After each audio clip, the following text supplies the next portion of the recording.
Good overnight and welcome on in to a special Art Bale special edition of from day one.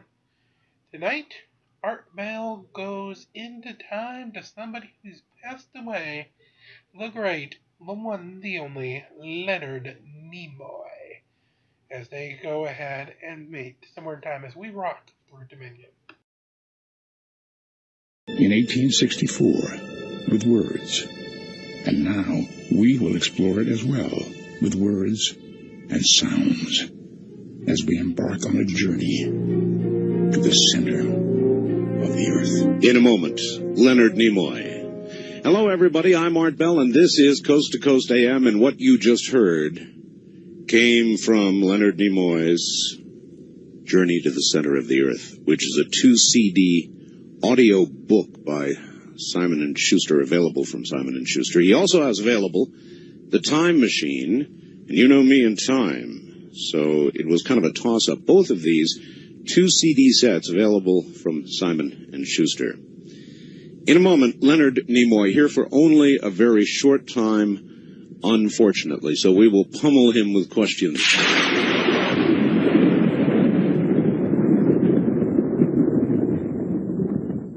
And now, I shouldn't have to introduce him. This is Leonard Nimoy. Leonard, welcome to the program. Thank you. Hi. Hi. We have such a short time that I feel obligated to literally pummel you with questions. Okay, go. All right. The character Mr. Spock came along in a time in our country of peace, love, Woodstock, sex, drugs, rock and roll. Let it all hang out, that kind of time. Right. And yet, Spock was the picture, the very essence of self-control, self-denial, self-governance.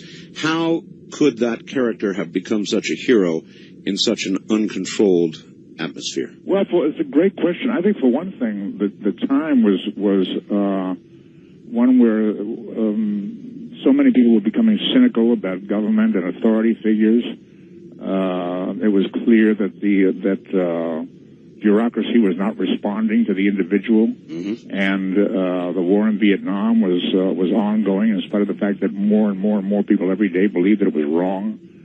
We all believed in supporting our country, but we believed that we shouldn't be in that war. And here came a character who had a dignity and integrity and intelligence. I think the sense was that this was a person that you could believe and count on. That wouldn't be involved with hypocrisy, duplicity.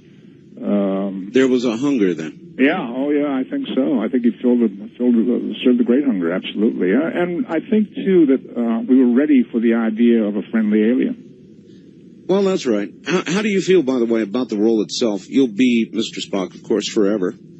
Do you ever get resentful of that?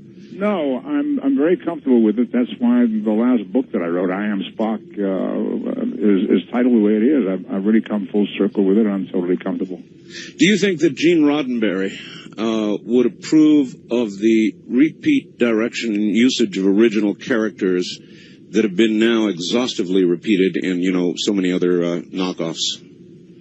Well, I don't think Gene had any problem with perpetuating Star Trek. I think he would always enjoy the idea of the success of the franchise, but I do think that he would be at least interested in seeing that the thematic ideas were strong.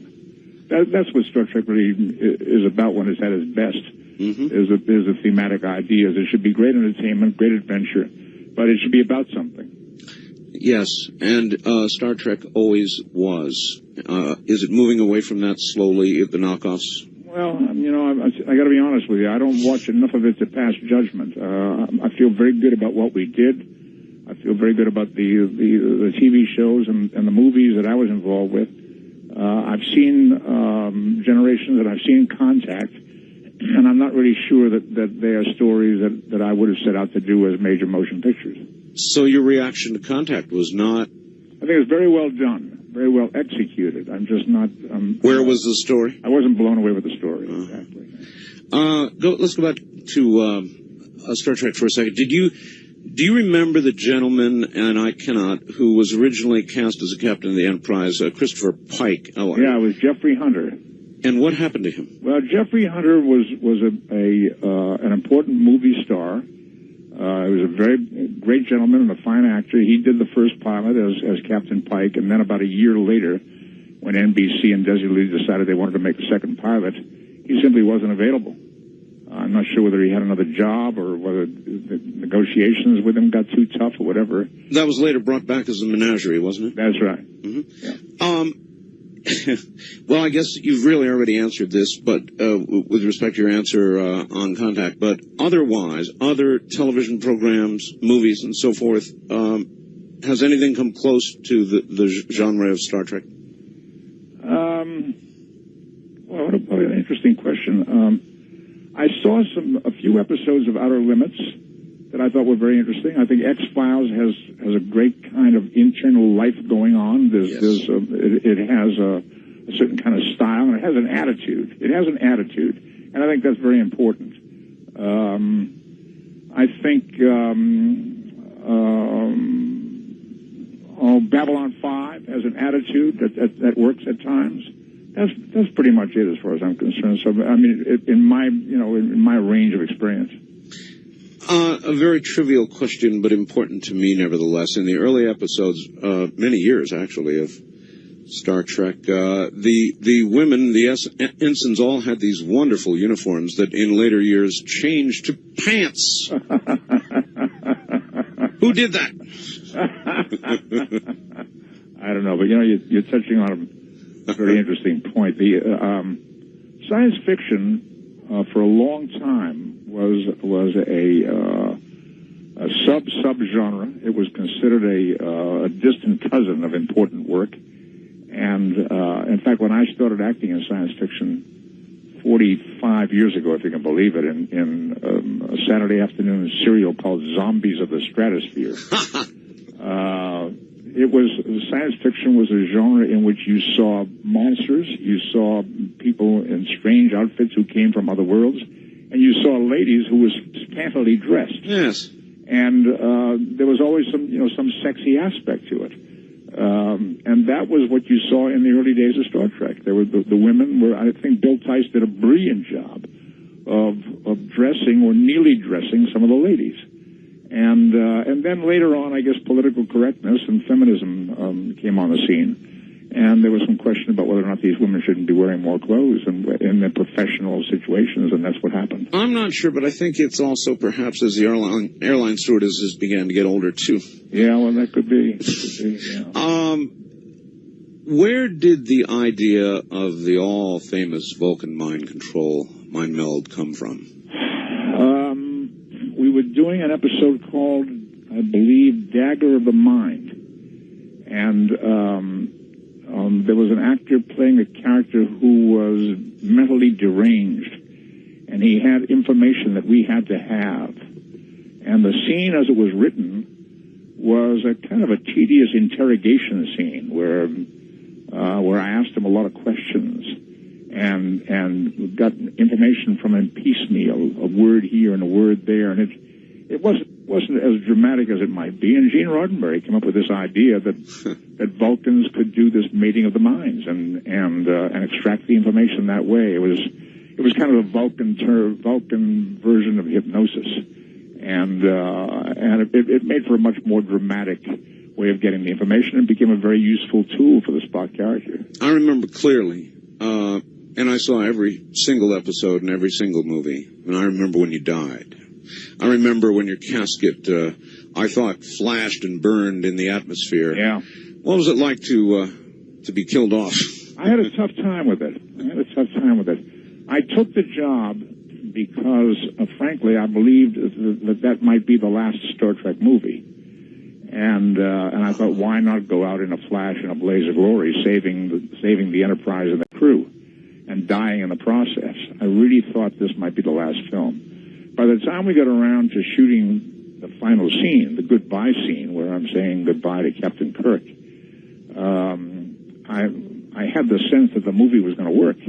And I thought, if this movie is as good as I think it is, there are going to be more. And I began to have second thoughts about what I had done. But the die was cast, and I was a little late. It was a little too late to do anything about it, except on the day we were shooting that scene, Harv Bennett came down on the set and said, do you think that you could do something in this scene that would give us a thread to pick up if there is another movie?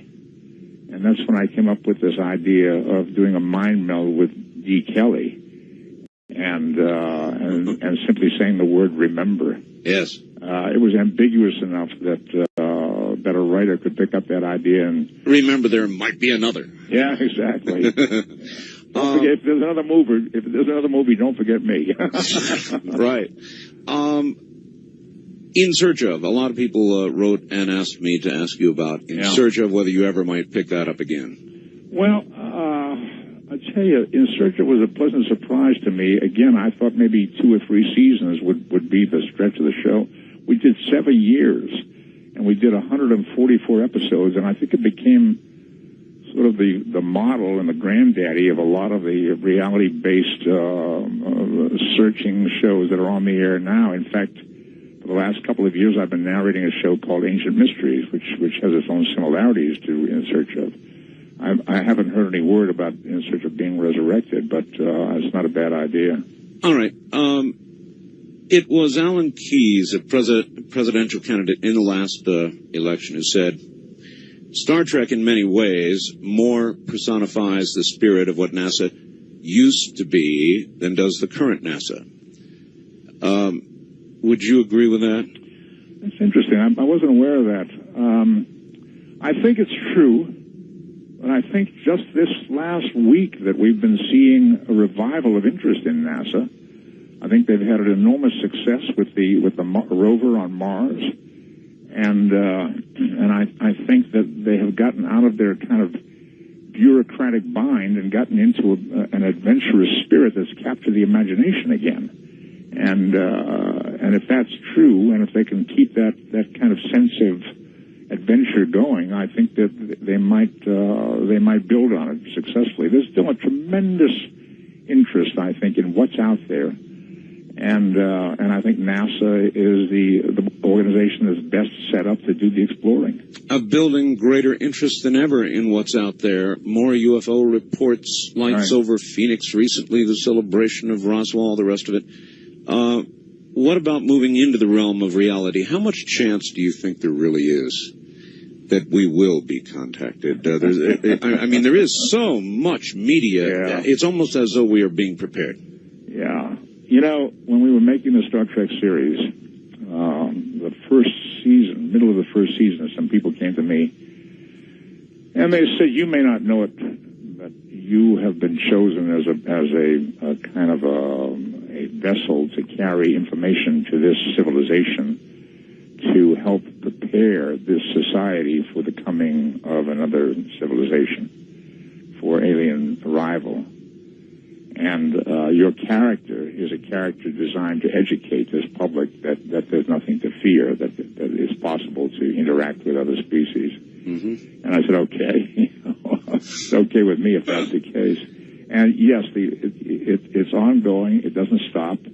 I guess there's something in me that responds to it as well. That's why I hooked up with John Delancey and several other Star Trek actors and actresses, and we call ourselves Alien Voices. This group that's doing these audio tapes, the Journey to the Center of the Earth and the Time Machine and Lost World, and I guess we're kind of touched by that idea. We're tickled by that idea. Our imaginations are awakened, aroused by that idea. I'm curious. I'm very curious. The Carl Sagan movie that just opened, the movie based on Carl Sagan's book Contact just opened. Right. It's a flawed movie, but I think one of the most important moments in the movie is when Jodie Foster tells us the numbers. There are something like 4 billion stars in our galaxy alone,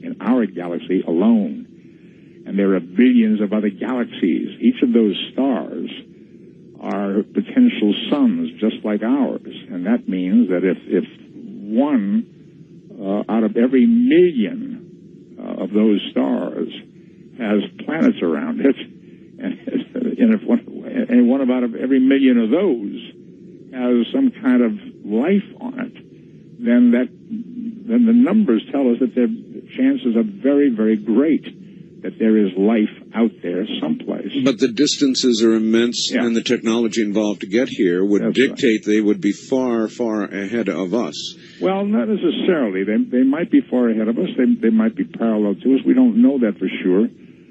But you're right. The chances are they're far ahead of us, yeah. So a good question is whether you think that beings, not just humans, evolve toward or away from violence. An important question if we're going to meet up with somebody. Yeah, well, that's always the question. How did they, the first thing that we would like to know is how did you folks get through the technological phase of your civilization and survive? How did you survive all the discoveries of atomic weaponry and atomic power and that kind of thing without killing each other? Yes.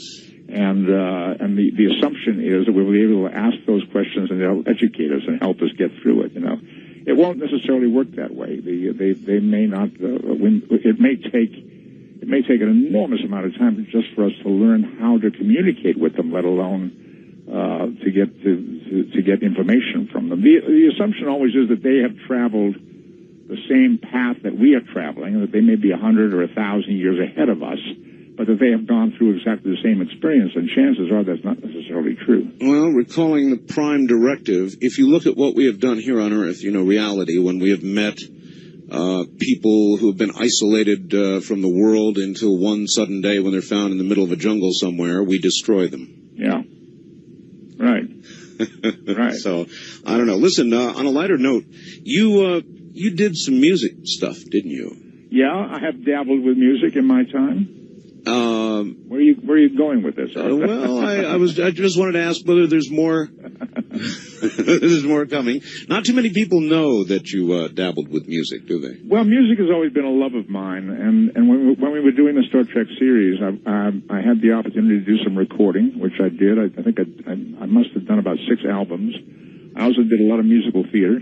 I toured the country in various musical shows in the 70s. I did Fiddler on the Roof, My Fair Lady, King and I, Camelot. Had a great time. I loved doing it.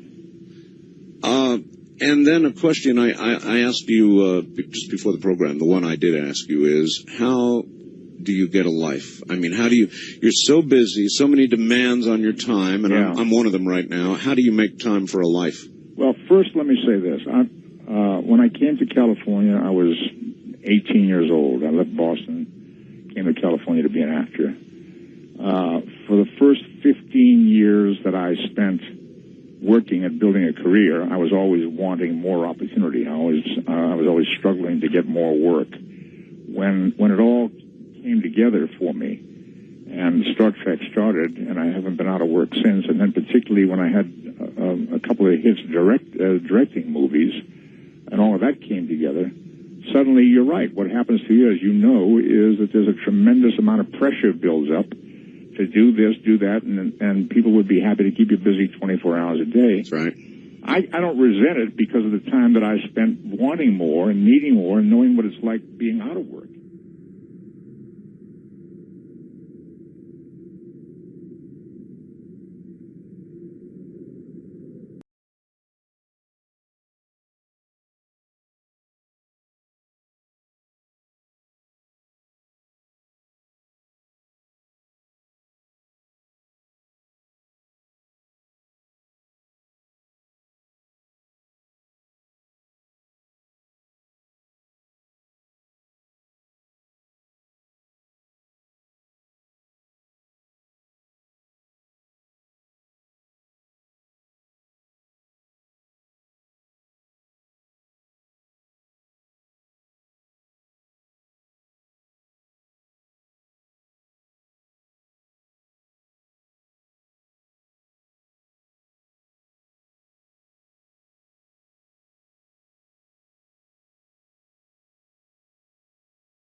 Alright, that's good. Alrighty, and I was going to have a second clip, but I can't find it, so we're going to have to save that for another time. But Art Bell and Mr. Leonard Nimoy will drift off into the Great Wide Bill, and so do we for this overnight session. Please make sure you do the like, share, and subscribe, be kind to one another, and release the Krakens as we march along this overnight and every overnight here from day one. Have a great night's sleep, everybody, and as Leonard Nimoy would say, live long and prosper.